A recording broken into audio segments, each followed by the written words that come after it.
JS प्रेमी आत्मज्ञान channel में सभी भक्तों का स्वागत है। भक्तों, आज का शीर्षक है समय के तत्वदर्शी गुरु महाराज जी के पास जाने से मानव का कल्याण होगा। समय का राजा, समय का डॉक्टर, वैद्य, हकीम और समय के तत्वदर्शी गुरु महाराज जी के पास जाने से ही मानव का कल्याण होगा। अगर आज हमारी तबीयत खराब होती है तो समय के डॉक्टर से ही अपने रोग का इलाज कराएंगे, जिसको हम अपनी बीमारी बता करके उससे दवाई ले सकें और अपने आप को ठीक कर सकें। समय का राजा ही काम में आता है। आजकल तो जो लोग नेता लोग हैं वही समय के राजा हैं। आपको समाज में जो काम कराने होते हैं उसी भाग के मंत्री के पास जाना होगा। वर्तमान का मंत्री ही हमारी समस्या को दूर करेगा।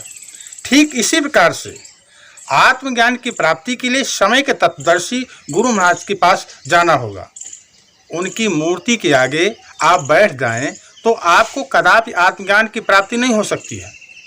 जब हम निष्कपट भाव से बालक जैसा निर्मल हृदय लेकर जाएंगे, छल कपट को त्याग कर शुद्ध मन वचन कर्म से हम गुरु महाराज जी की सेवा करेंगे और गुरु महाराज जी की जब हमारी सेवा से प्रसन्न होंगे तब ही जीव को ज्ञान की प्राप्ति होती है। हम सब लोग बड़े ही भाग्यशाली हैं कि इस कलिकाल में भी हमको जीते जागते पूर्ण तत्वदर्शी गुरु महाराज मिले हुए हैं। आत्मा का ज्ञान प्राप्त कर भजन सुमरन करने से हर समस्या का सुधार हो सकता है। आज संसार का जीव समझता है कि हम डॉक्टर बन गए, वकील बन गए, ऑफिसर बन गए और प्रचुर मात्रा में धन की प्राप्ति भी कर ली, लेकिन यह उस जीव का भ्रम है कि भौतिक जगत की वस्तुओं को प्राप्त करके उसने सब कुछ पा लिया। सुखदेव मुनि वेद धर्म शास्त्रों को कंठस्थ करके एवं समस्त विद्याओं को प्राप्त करके जब पुनः अपने घर लौटते हैं तो उनके मन में अहंकार हो जाता है।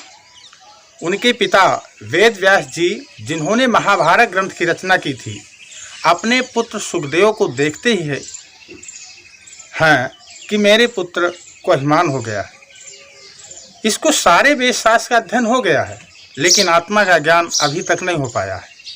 तो वेद व्यास जी ने अपने पुत्र को बुलाते हैं और समय के तत्वदर्शी महापुरुष के पास जाने के लिए भेजते हैं, यानी गुरु राजा जनक के पास भेजते हैं। सुखदेव अपने पिता की आज्ञा अनुसार राजा जनक के महल की ओर प्रस्थान करते हैं।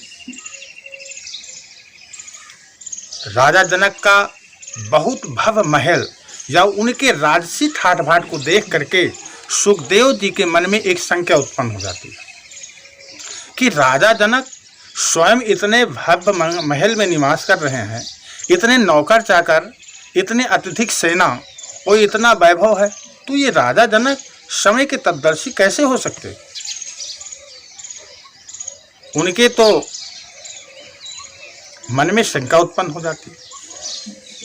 राजा जनक सुखदेव के मन की बात को समझ लेते हैं। सुखदेव को बुलाकर हालचाल पूछते हैं और कहते हैं, सुखदेव, तुम मेरे महल का भ्रमण करके मेरे पास आओ, परंतु एक बात का ध्यान रखना, तुम्हारे हाथ में मैं यह लबालब तेल से भरा हुआ कटोरा दूंगा। मेरे 2 सैनिक तुम्हारे अगल बगल में चलते रहेंगे।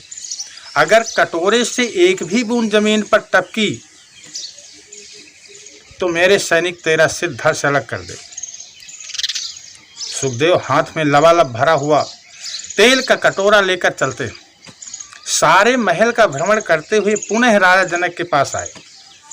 राजा जनक सुखदेव से कहते हैं, घूमते हुए तुम्हें भूख लग गई होगी, भोजन का इंतजाम है, आप भोजन करिए। राजा जनक सुखदेव मुनि को भोजन कराने के लिए आसन देते हैं। नाना प्रकार के व्यंजन परोस दिए जाते हैं। सुखदेव मुनि जब चौकी पर खाने के लिए बैठते हैं तो अचानक ऊपर की ओर निगाह जाती है। क्या देखते हैं कि उनकी चौकी के ऊपर एक नंगी तलवार कच्चे सूत से बंधी हुई, हवा के आने से ये सूत हिलता था और नंगी तलवार भी हिलती थी। सुखदेव मुनि भोजन तो करते रहते, लेकिन उनका ध्यान हर क्षण उसी में लगा रहता कि कहीं तेज हवा से सूत न टूट जाए और वो सूत पर लटकी नंगी तलवार मेरे सिर पर गिरेगी तो मेरा सिर धड़ से अलग हो जाएगा। इस प्रकार उनका पूरा ध्यान उस नंगी तलवार की ओर लगा था। वे भोजन तो करते रहे क्योंकि उनको तेज भूख लगी थी, परंतु सूरत उस नंगी तलवार पर रहती है। भोजन समाप्ति पर राजा जनक पूछते हैं, सुखदेव आपको हमारा महल, हमारा भोजन कैसा लगा? खाने में आपको कौन सी चीज़ स्वादिष्ट लगी? सुखदेव मुनि कहते हैं, राजन महल में घूमते हुए आपने तो मेरे हाथ में तेल से भरा हुआ कटोरा दे दिया था और साथ में सैनिक लगा दिया था कि एक बूंद भी कटोरे से नीचे नहीं गिरना चाहिए तेल, नहीं तो सैनिक धड़ से अलग कर देंगे। इसी प्रकार भोजन भी किया, लेकिन स्वाद का नहीं पता चला क्योंकि मेरा सारा ध्यान तो इस ऊपर लटकी हुई तलवार में था कि कहीं उसका सूत टूटा और नंगी तलवार मेरे गर्दन पर गिर न जाए। इसलिए राजन, ना तो मैंने राजमहल को देखा और ना ही किसी चीज़ का स्वाद चखा, केवल पेट भरा है। तब राजा जनक सुखदेव मुनि को समझाते हुए कहते हैं कि हे सुखदेव, जैसे तुमने मेरे सारे राजमहल का भ्रमण किया, लेकिन तुम्हारा ध्यान तेल से भरे हुए कटोरे में ही लगा रहा और हमारे राजमहल को नहीं देखा। जिस प्रकार से नाना प्रकार के व्यंजनों को तो खाया, लेकिन उनके स्वाद का पता नहीं, क्योंकि तुम्हारा सारा ध्यान उस लटकी हुई नंगी तलवार पर था। ठीक इसी प्रकार से हे सुखदेव, मैं जरूर इस भव्य महल में रहता हूँ, लेकिन मेरा ध्यान हमेशा परमात्मा में लगा रहता है। तब सुखदेव जी को सारा रहस्य समझ में आ जाता है और वो राजा जनक से आत्मा का क्रियात्मक ज्ञान प्राप्त करते हैं। इसीलिए प्रेम भक्तों, हमें भी यदि अपने जीवन का कल्याण चाहना है तो हमें भी समय के तत्वदर्शी महापुरुष के पास जाना होगा, तभी हमारा कल्याण होगा।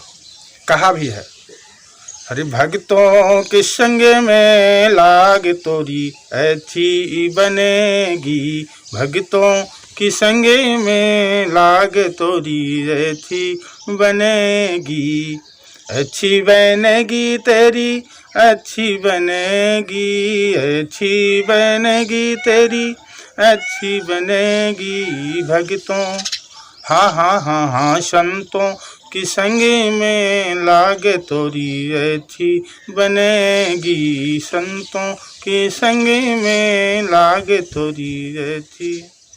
धन्यवाद।